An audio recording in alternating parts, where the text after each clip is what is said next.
Welcome back to another episode of the Downsizing Roadmap podcast with your hosts, Jody Roscoe and Heather Fisher. We're talking about all things downsizing, from our own experiences with clients to guest experts. Let's make downsizing easier, one conversation at a time. So welcome back to Downsizing Roadmap. We're so excited we have Lezlie Burks here today, and she's going to talk to us about all things estate sales. She's from Options here in Dayton, Ohio, but estate sales are kind of similar all around the country, I'm sure. So she's going to kind of give us some great information about how estate sales work and answer all the questions that we have about this kind of thing. So welcome, Lezlie. Thank you, guys. Yeah. Good to be here. Yeah. We're excited to have you. Thank you. You can give a lot of information that I think a lot of people ask us when we meet with them. Yep.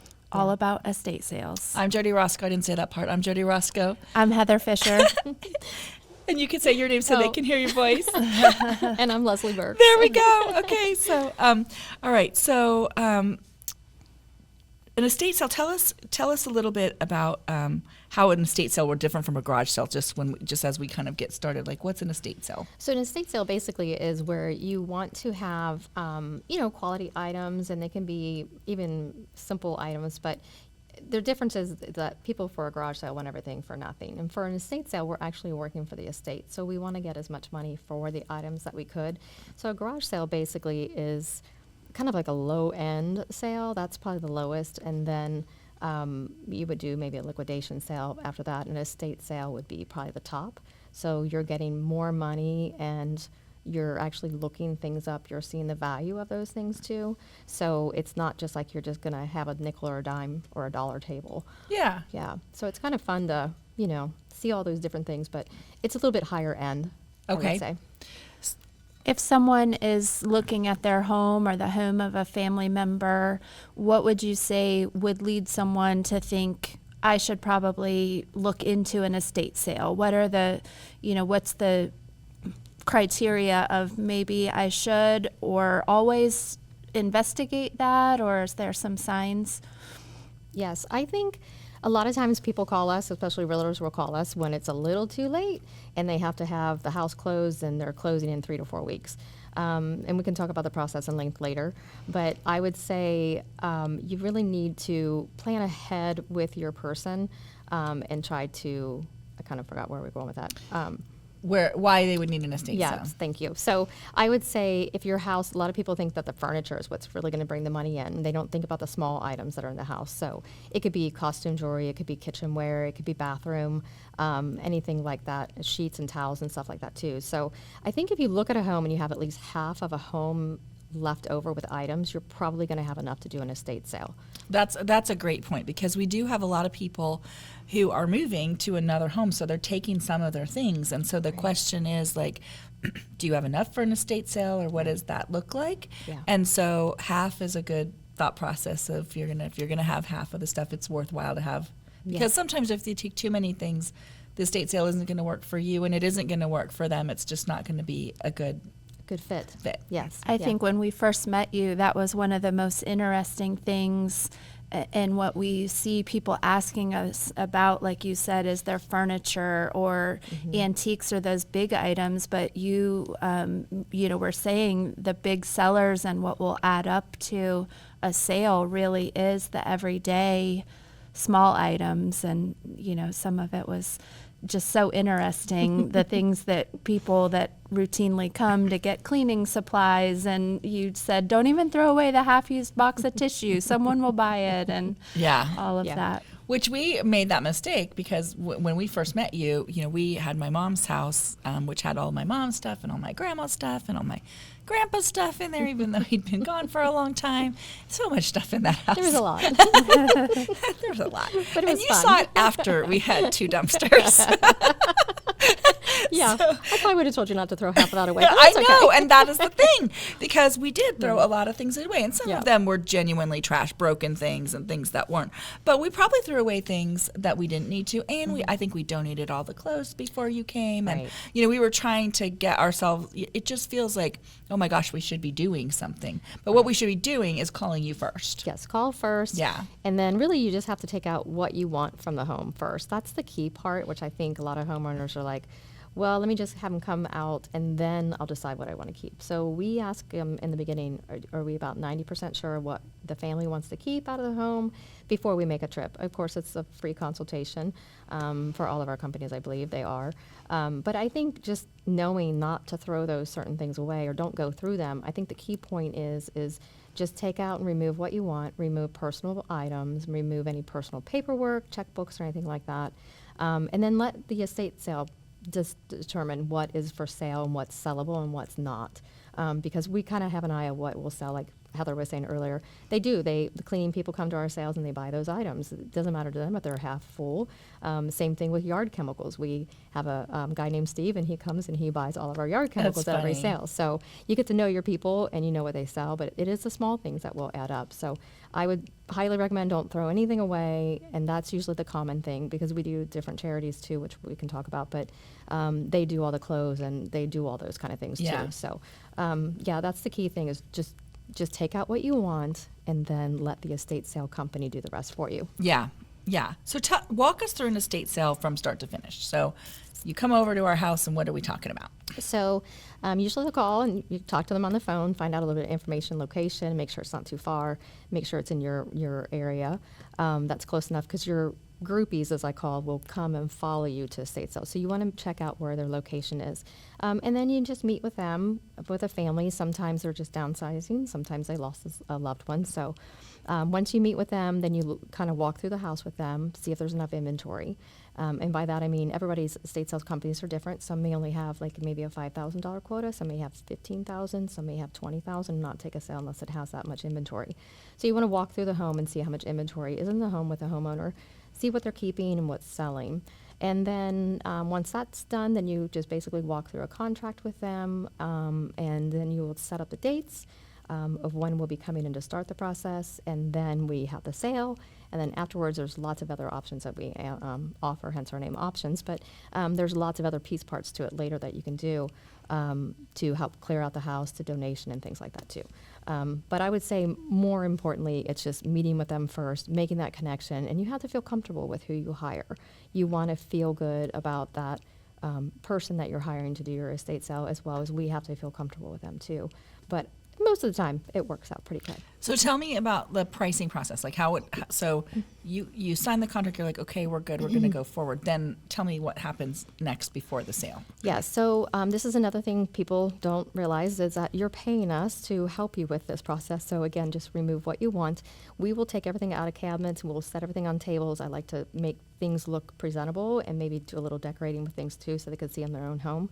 Once that everything is removed from everything and put on tables, then there's a process we go through and we price things. And a lot of the estate sale companies will use anywhere from 2 to 4 different apps on your phone, and you see what it's sold for last. It's not so much what you're asking for it, because a lot of homeowners think, oh, well, I saw this listed for this much. And they have to remember that just because it was listed for that much doesn't mean that's what it's worth. So you can do nationwide, worldwide apps. So you can do as big or as small as you want. And that's how we go with our pricing. Yeah. Okay. Yeah. And then as the sale progresses, then there are specials each day after the first day where there's discounts applied too. Okay. So what I felt like the best thing about having you come to my mom's house was that I wasn't doing it. and so sometimes I think people will make a decent amount of money. Sometimes they might not make a huge amount of money, Right. But it's still done. It is still done. And that's where sometimes we have a threshold that we prefer. Yeah. But we Well, it's a business. It You is a need to- business, yeah. right. But we do give back to the community. So usually once a month we'll do one that's more of a charity to help the people. Maybe the family, it's only the wife is still here and the husband's gone and there's no other family. They didn't have children. So as my husband would tell you, I have a hard time saying no. Mm-hmm. So I always want to help everyone out. So I'll say, okay, well, we'll come in. But, they're just appreciative like you. They're not doing it. They don't have any help to do it. They don't know the resources of how to get the house emptied within 30 to 45 days Yeah. and have it ready to turn over to the new owner. So having that from ours is like a start to stop finish company. But, having that, it just helps them out, and it's okay. But they may not have enough, but they're okay with that so long as it got the house empty. We've done probably at least 5 of those a year where Yeah. they're just excited that we were able to help them. They didn't really make a whole lot, but the house was empty and cleaned out and everything too. So Yeah. So, I mean, we did make some money on mom's stuff, but it was nice to have you guys just be able to come and price it, because there's a couple things. You don't know what's worth money and what isn't worth money, Yeah. And so when you're trying to do that on your own, you're like, oh my gosh, should I keep this? Should we be selling this? Should we donate this? Should we, we don't know. But if it sells at the estate sale, that means it had value. And if it doesn't, then donating was the way to go. And I think that mindset around it should be there, so that you aren't feeling like, I don't think it's necessarily, I mean, maybe you have some that are like this. If people had bought really things that were really expensive in the first place, and have kept their value, there's probably ones that do make a decent amount of money because some. Yeah. And then there's some that are just mid, And so there's things in the house that, have value, and some things that probably don't, but you don't know how to sort it, we don't know how to sort it. And that cost of time, item by item, when it's not what you do every day. Where do I go sell this? Yeah. Who will buy it? With the estate sales, you have a built-in audience. Because you have those groupies, as you referred to them, but you have those people locally that know, your company and know the estate sale websites and are watching for the sales. And so by someone choosing to use an estate sale company, they have that much broader audience for the items and the potential to sell it, versus just thinking, oh, I could, save money by doing it myself, but where are you going to get that in front of the right buyer? So I think a lot of times I hear, oh, well, I put it on Facebook Marketplace, they never show up, right? Yeah. So that's a downer. The other thing too, we like to try to be green. So we look at our company as estate sale people as a whole, is that we're being green. We're trying to find new homes for those things versus just throwing them away, right? I will say the one thing difference with a garage sale is that I can't tell you how many times I have people come in and they'll say, oh, I just bought one of these at a garage sale last year for like $2, and it's at our estate sale for $200. So that's where the difference, I feel, comes into play, to have that expertise from an estate sale company, because a lot of times you get into the same year and you see 5 and 6 of the same things that whole year. So you already know what you sold it for last, so it takes a little bit less research. But having that knowledge, because you would have sold it for $2, we sold it for $200, that's a big difference for the estate. Right. So I think the garage sale part is where a lot of people will go, because they don't know what they have, because they don't take the time to look it up, or they don't have the resources. A lot of those apps you have to pay for, which if you're just going to do a garage sale once a year or something, there's nothing worse than a garage sale. I would rather chew my arm off than have a garage sale, but that's just me. I'm like, I paid $100 for this. I priced it at $3, and you're like, could I give a quarter for it? I'm like, no, I'm going to donate it. You don't even deserve it. Exactly. No, I'm kidding. True, very true. You do get tired of that. I don't get to that point. I'm just like, garage sale, nope, donation. Like, no. We had one, I don't know, it's been a while now, because I've put my foot down and I was like, I'm not doing it. But Mark was like, my husband was like, oh, we should have a garage sale. We, though, meaning me, is what that kind of ended up being. But we did let the kids sell their toys and keep their money from it. And it was a good, when they were littler, good, making change and, all of the things. Good lesson. Good lesson for them. But I'm good. I'm out. No, I don't think I've ever held a garage sale. Yeah, it's no fun. No. And Facebook Marketplace is fine if you have one thing or two things, but if you have a lot of things, that's overwhelming. And I think there's a little bit of a safety factor. You don't know who's coming to meet him in a public place, and you can't really take a dresser or a bed to a public place. So I think there's definitely concern there, where at an estate sale you have security, you have many people walking around the home, and they're protected. A lot of people don't want people in their home, but then when we explain to them, we have some people that are in uniform, some that aren't. We have people that are spread through the house on every floor, so it makes them feel a bit more comfortable that way too. But for sure. It's a great process. Yeah, no, it was actually so relieving to have you just be like, thank you. Yep, we're gonna handle this for you, Jody. We got your back. Come back and it will be done. That's right. Yeah. Do you have any interesting stories of things that just you were surprised to come across and sell, and amazing? Good stories. Yeah, good stories. They have to be clean, right? Yes. So I will say there's been some really good things that we've given back to the families. So on some of the families that are looking for a certain specific item, right? So this one house we ended up finding, and it was a great cousin or second cousin, and they were these really old handmade, like you would wear at church for a Christmas costume party or something. And they were old and they were in the box, and I said, let's take it out of the box because it didn't look as nice, right? Again, it's about presentation. And so underneath there was in a bank envelope with $1,000 worth of $20 bills. And it was actually one of our first couple estate sales that we did. And so we called the homeowner, and anything we do, we put it in a certain place. I won't tell you where, but we put it in a certain place in the house. And so the homeowner knows where to come and get it. And if they're not able to come and get it and secure it, we can take it off and, put it in a safe. But just be able to give that back to them. I think they were really shocked that, oh my gosh, they found money and they gave it back to us. Yeah. And then another time we found a piece of jewelry that a lady was looking for. It was from her husband who had passed. And so that was really special too. So we found the ring and she was just head over heels. But we pull everything apart. We pull everything out and we just search, especially when we know we're looking for things. If the homeowner tells us, hey, I lost this. And of course, that's going to make us look harder because it's more sentimental to them, which means a lot to me. So, yeah. Some questions we've gotten, like we've had people who have collected art and they're like, this art is worth all this money, and I literally have no idea whether it is worth any money or no money, or they paid a lot of money and it's not worth money, or they paid a lot of money and it's worth more money. Like, I don't know. Like, what do you do with art? So art is can be very touchy with the homeowner. So again, you have to be respectful and put kid gloves on because they feel more value in it, maybe in art or furniture, but with artwork, you have to remember they probably bought it from like a museum or like on a cruise ship, right? Things like that. They're or the artists themselves at some place. Exactly. Or, And so they're paying that premium. So to me, I'm always like, there are some artists that will hold value. Obviously, they're well-known, Picassos and all those.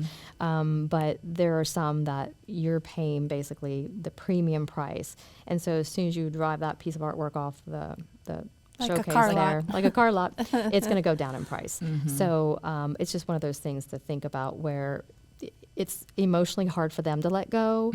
It was in the family maybe or something, but you just do your best. If you have somebody or you don't know somebody, definitely, have an artist as far as an appraiser come in to help you with those items too, is always smart. We have a well-diversified team, so we have great people with art and pottery, but if you're not sure, it's always best to call in an expert, I think, on that part. And I agree. I think that's always a hard one. It's like, this art is worth money. I'm like, okay, I don't know. Yeah, we have a couple pieces that we bought on a cruise, and there were several thousands of dollars, right? And but you get it home, and we enjoy it. We love our artwork. But if I were to do an estate sale in my own home, knowing that I wouldn't expect what I paid, if I paid $7,000 or $10,000 for it, I'm not going to get even half of that. So it's just one of those markups. Let's talk about those expectations a little bit. I think we see that on furniture a lot. Yes, you do. And it's Ethan Allen. I paid a lot of money. Yes. Right. And yes, it's hammered on. Do you think it, Yes. I mean, do you think it's just that much of a shift in, our culture and our houses? Because younger folks don't want the heavy, full dining set for 12 and hutches and entertainment centers, and tell us about that. The big deep TV that we don't have anymore. Right, exactly. Those are not in style. So I feel like a lot of times the younger kids are starting to turn around a little bit. I think when we had COVID visiting all of us here, they found out that like a certain manufacturer down by Westchester wasn't quite standard. It was good for dorm room furniture. And I think because they couldn't get furniture from them during that time, that they started really shopping at estate sales. And so they were realizing and seeing how well made the furniture is. But you're still not going to get that value back, right, Heather, if you paid $5,000 for it. I have a really pretty sofa in my living room, and I paid probably too much, but I love it. And I would expect maybe I might get maybe $500 or $600 for it at the end. Right. But people just don't realize that antiques have a soft market right now. They think that antiques are worth a lot. And China, I have all this China. So hutches, Those are hard sells too, China hutches, because they take up so much space, and people don't put out all their China anymore. But I think a little bit of it is turning a little bit now, where they're going to be green too, so they want to preserve and maybe refinish or paint the piece too. So this is such a funny thing that I've been thinking about, or what that's going to look like, because we have thousands and thousands, millions of homes of people, really, Yeah, we do. who are turning 65. What was it, 11,000 people a day are turning 65 between Wow. between now and 2028 or something. We have Wow. just so many people. And None of us though, right? Yeah, wow. Not 65, but well, maybe. So Let's not do that math. yeah, we're not going to do any of that math.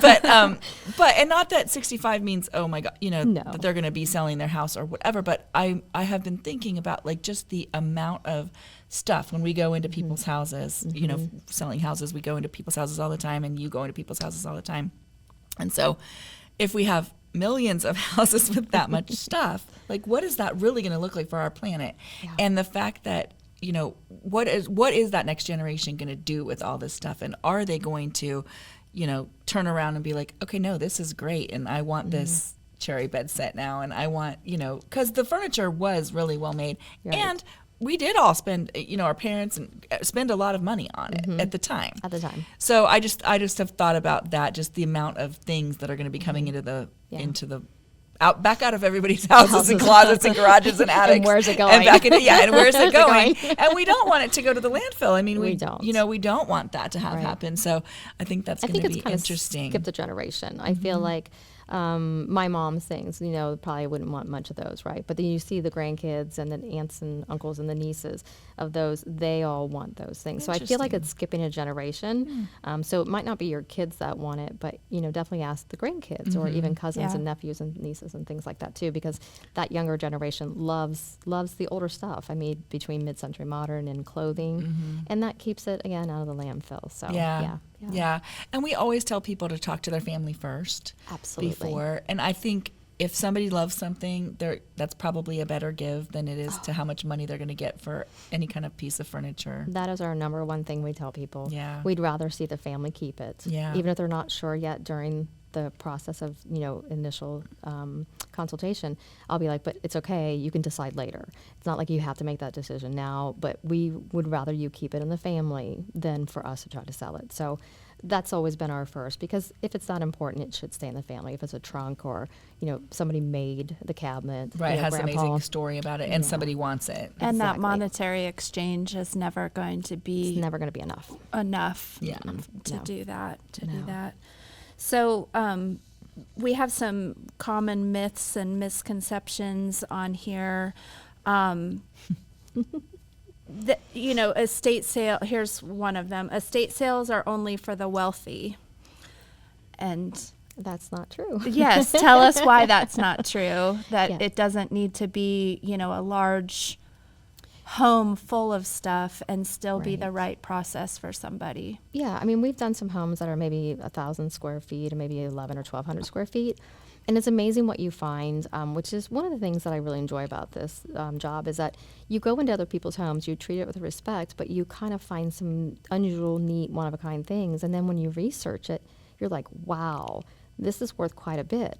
So those are those pieces that we find by looking them up to see what they are. So it doesn't have to be a big house. It could be a small house, and you don't have to be wealthy. Because again, you might have paid $5,000 for that couch a few years ago, but let me tell you, you're not going to get $5,000. And I would try to tell people that, you've enjoyed it for 20 years. Right. Right. So the couch is obviously not still worth that. Yeah, we talk about that with people all the time too. Even about improvements that they do to their house. It's like you may not get 100% back for each of those, those things, but you've lived with it and enjoyed it, right? And so that part where you've enjoyed it or used it is also value that you're getting. It's not like just straight transfer to money later. To money later, right? You've used up that. Yeah, you used up some of it. Yeah, sometimes all of it. That's right. That's right. In your couch. Yeah. And I do think people keep things for so much longer than they think, right? And so, you're like, I just got that couch. And it's like, yeah, 20 years ago, you just got that couch. That's right. Time flies by and you don't realize for sure.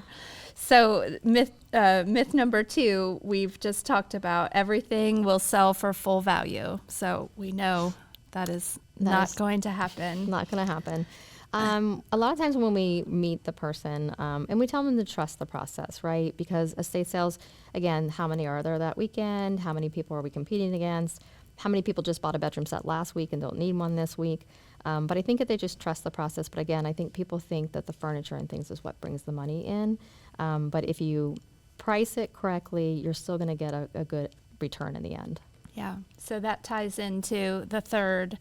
I should throw out anything that looks old or worn. Well, okay, so if you have some really old socks, we're going to keep this clean. So if you have some really old socks, yes, get rid of those. We don't sell like undergarments that are used, but they're new and still in packaging. We'll sell those. But really, again, it goes back to don't throw anything away because it could be vintage. You think it's old, but it's actually vintage. And again, that's where it skips a generation where these younger people are really loving this vintage. I pick up some cute shoes once in a while, and I was like, oh my gosh, these are from like the 90s, which doesn't seem vintage, but it is now. So, but those are great things and pieces you pick up. So definitely don't throw it away. So I was cleaning out my bin that I had from high school that just had all my stuff from high school, like the old dead flowers from my prom. Lovely. All of it. But then the only thing that was in there that was worth money was a T-shirt from the Rolling Stones concert. And Yes. it was like in perfect condition because it had been in this bin since Oh my 1980, gosh. whatever. We're not talking about No, that. we're not. And so I was really, really young. It was my first concert. My dad took me. But anyway. What a great concert too, man. I know, right? Yeah, My it's like first concept spoiled. was the Rolling Yes. Stones.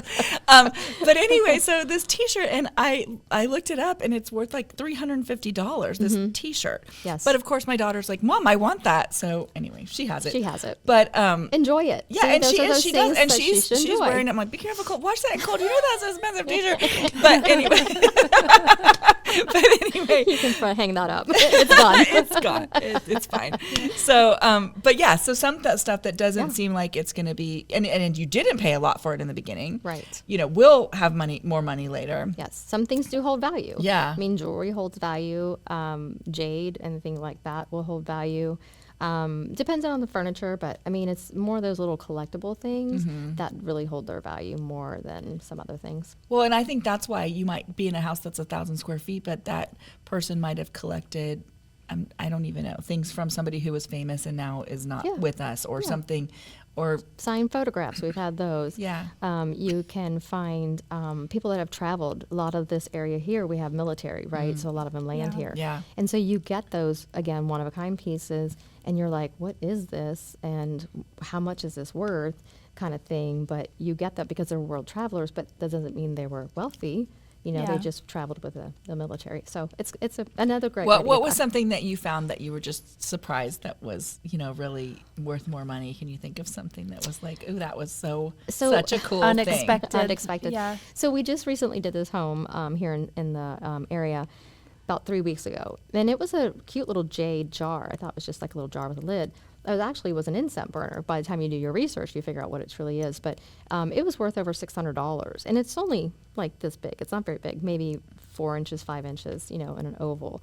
I was shocked on that. So Yeah. we get shocked by certain items and sometimes not kid-friendly items that we find too. Yeah. So, but I think that was the coolest.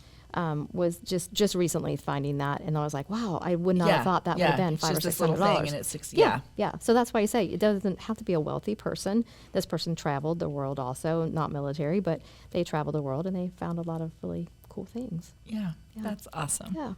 Yeah, I I like love that path when somebody bought something and didn't maybe invest a huge amount on the front end, and then it's grown for them in value Yeah. versus I spent a lot, so I need to make a lot from it, Back to the antique Yeah. roadshow. Yes. Like, I bought this. Oh, that was fake. Yes. Yes. That's right. That's what I was thinking too. I was like, yeah, that's Antique Roadshow. Yes. Yeah, that's funny. Yes. So in general, what things that sell best at the estate sales and what things don't really sell?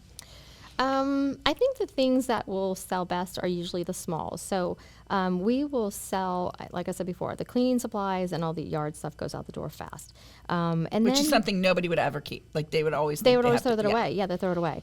Food is another thing. If you're downsizing or moving or lost a loved one, food sells. I mean, just because it has the expiration date, that's for the stores. You probably have another 9 months or maybe a year left. Again, check with your local grocery store on that one.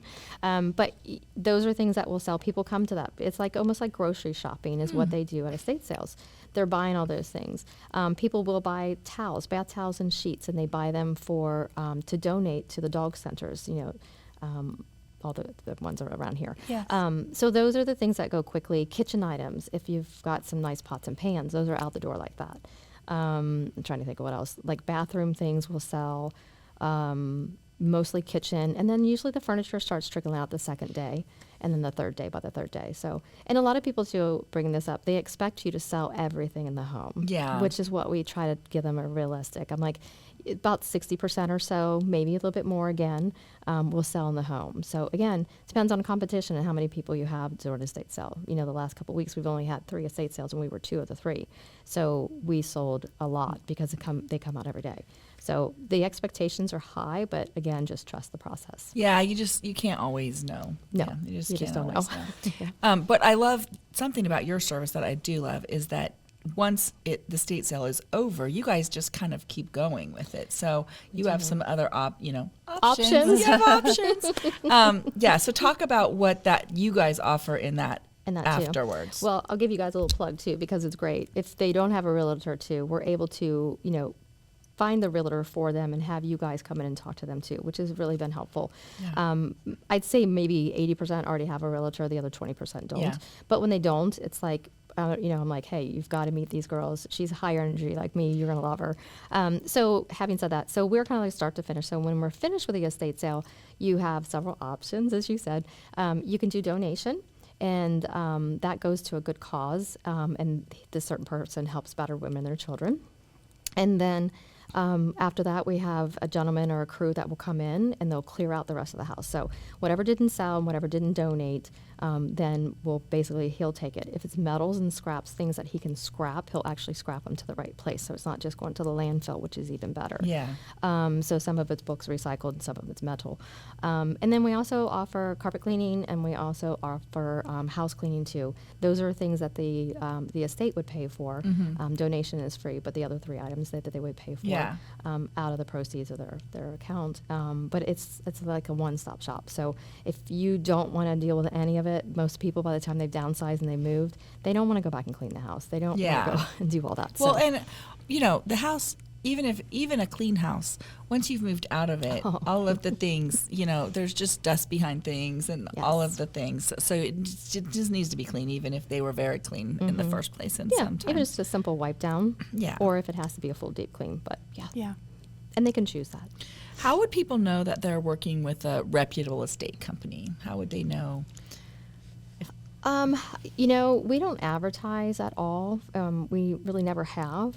I think it's word of mouth, and I feel like that says volumes and speaks volumes because we've never advertised. I've never put anything out. We just have a Facebook page and we have a website. Other than those 2 things, that's all we've ever done.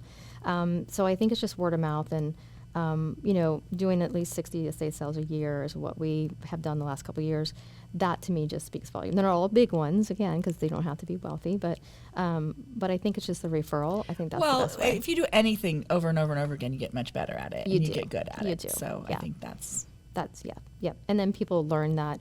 A lot of people will come to an estate sale too to check out the estate sale company, right? Yeah. To see, and it's kind of like a secret shopper, if you will. So they're just seeing like how you do things, and then all of a sudden you get a phone call, and they'll say, "Oh, was that your estate sale last week?" And so I'm like, "Oh, okay, great." But so I think between them asking around, I think that's the best way to find out because. Again, it is a big trust issue, and it's a concern for us. We need to make sure they feel comfortable with us and that we feel comfortable with them when we get back. The house isn't going to be empty and we have something to sell. Yeah. So it's kind of a 2-way street there. Yeah. But I think word of mouth is the best way, and it's the highest compliment that we could get. For Referral. sure. Yeah. 100%. Yep. At what point in the process, people should call you early, for sure, but you're currently working most of the time a couple months before the sale would happen. I mean, I know it's seasonal across the year, but in general, people should expect what kind of a time frame from when they are ready and call you to when they would be able to get on a calendar? So most of us are anywhere from as little as 4 weeks and as much as 8 weeks out. So I always use a rule of thumb, especially for any of the realtors that are out there today that aren't familiar with that. I always tell them to call the estate sale person and the realtor at the same time. If it's we all meet at the same time, if it's you meet separately or whichever. But to me, it's just important to maybe even have the estate sale person in there a day before or the same day as a realtor. That way, because we can work with a realtor and say, okay, this is when we have the sale, this is when the house can be emptied, and this is when we can hand the keys over to the new owner, right? So working side by side with realtors is the most important, I think, in all of it. Because if they put their house up for sale and then all of a sudden they're like, well, we have to have a sale and we close in 30 days, that's going to be really tight for almost any company unless it's a really small sale. Well, you have to have time to get in there and price and do all the things. Prep it, and you don't really want them living there when that's happening. No. Right. Right. So right. there's a whole bunch of pieces about the timeline of what that looks like. And I do think sometimes people think, well, I'll just sell my house and then I'll get the estate people in here. And I'm like, wait, hold on. While you're still there and moving your stuff and all that, like that Right. doesn't logistically work out because Right. you need the house to set everything up and Right. let, price it and get, all of that. You do. So I do think people don't realize the timeline is a little bit longer. Deeper. I'd say from start to finish, you need at least a solid 3 to 4 weeks. So pre-planning for that. We do make some special circumstances. Like last week, we were in Yankee Trace, and they did a sale. They came back home. They actually physically moved out Thursday, and we had the sale Saturday and Sunday. However, we were able to be in there on Monday, Tuesday, and Wednesday prepping for it before they left. So it can be done, but you still have to plan, and we planned that 2 months ago. Right. So long as you get it on the books and you plan, I think that's the biggest thing is planning it. So I'd say anywhere from 4 to 8 weeks. Yeah. Okay. Is there any other advice that we didn't touch on that you want to share on everything we need to know about estate sales? If I say it once during the whole initial appointment is just don't throw anything away. Just decide what it is, and I know we've said that, but I've said this probably 5 or 6 times every initial appointment. Just take what you want and the family wants, and then just leave the rest behind. But no, I think you guys did a great job hitting everything on there. So well, yeah. I think to your point on that, it is an emotional process. The whole thing is emotional.